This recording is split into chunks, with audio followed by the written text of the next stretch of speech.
इस साल बेमौसम बारिश और कड़ाके की ठंड ने खेती सब्जियों को काफी प्रभावित किया।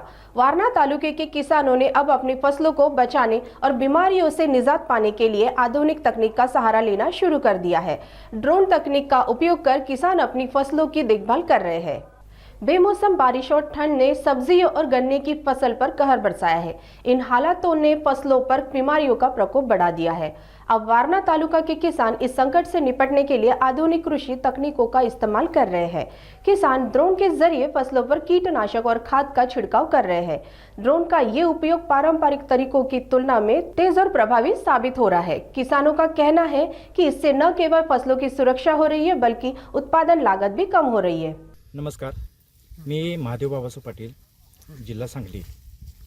आता सध्याच्या या परिस्थितीमध्ये परतीचा अवकाळी पाऊस आणि हवामानातील होतेले वारंवार बदल यामुळे भाजीपाला असो किंवा ऊस पीक असो या पिकावरनी करपा तसेच लोकरी मावा याचा प्रादुर्भाव होत आहे।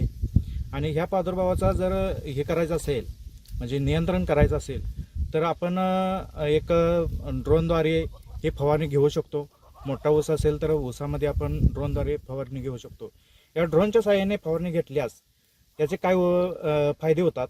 एक तर पाण्याची बचत होते, तसेच वेळेची बचत होते आणि पूर्ण क्षेत्रावरती याचे फवारणी एकसारखी होऊ शकते।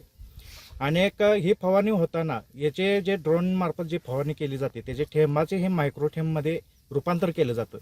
त्यामुळे पिकाचे जे असणारे परागकोश आहेत त्या लेवलचे आपले हे थेंब होतात तयार आणि ते डायरेक्ट पिकाला हे आंतरप्रभावी होऊन ते पिकाला डायरेक्ट रिझल्ट देतात।